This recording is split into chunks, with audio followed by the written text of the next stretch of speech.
Hi guys! For today's video ay magkakasya tayo ng isang application na pwede nating pagkakitaan at libre. Libre lang po ito at wala kayong babayaran kundi magsasagot lang kayo sa mga survey na binibigay nila.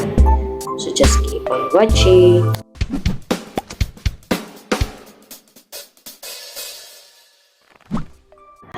Okay guys, pumunta na kayo sa inyong mga Play Store o App Store at i-download nyo po ang application na Atapool. Ang Atapool is paid survey.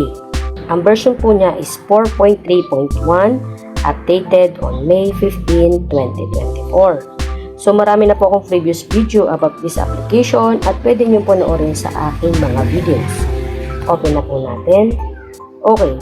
Makikita niyo po dito sa baba, may survey, wallet, invite, and my profile. Dito sa survey, may makita po kayo ditong survey. Yan, sa ngayon wala po ng survey, pero ito po yung sample na survey. Ayan. Pagkatapos po, itong wallet, dito nyo po makikita inyong naipon na pera. Dito sa invite, pwede po tayo mag-invite gamit ang ating referral code at may makukuha po tayong 10% earnings. And dito po sa taas, may nakalagay po ditong notification pag pinindot nyo po yung A. And then dito po sa taas, meron po ditong notification at dito po nakalagay yung ating mga nasagutan na survey.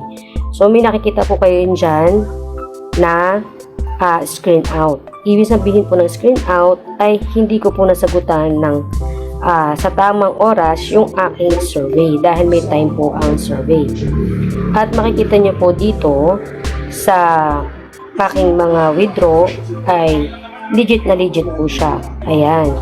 Nai-withdraw ko po siya gamit po si PayPal.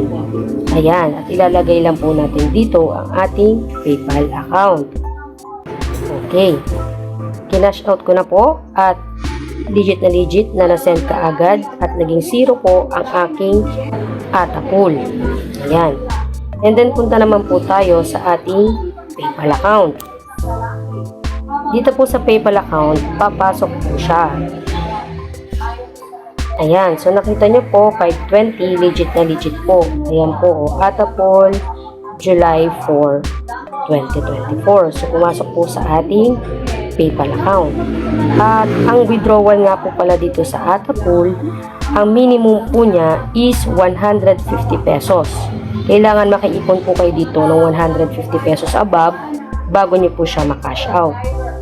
Ako po, inipon ko po siya na hanggang sa umabot siya ng 500 para makash out ko po siya.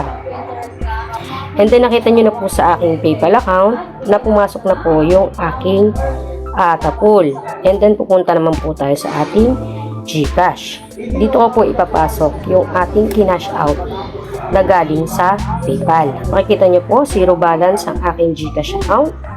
At i-click lang po natin all services at hanapin natin si PayPal. Cash in. Gagamitin natin si PayPal. Ayan. Click lang natin si PayPal. At ilalagay natin yung amount na 520. Okay. Ang minimum cash in po dito na galing sa PayPal is 500 pesos. So, magiging 520, magiging 515 na lang po yung aking ika-cash out. Ayan. And then next. Proceed. 5 piso po pala ang kanyang charge. May charge po siya na 5 pesos. So, okay. Ayan. So, nakita niya po, pumasok na po sa aking GCash account ang kinashat ko na galing sa Atapool. So, still legit po and paying po ang application. Kaya, register na po kayo. Gamit po ang aking referral link. Nandiyan po sa aking description. Ito po ay free lamang at wala po kayong babayaran.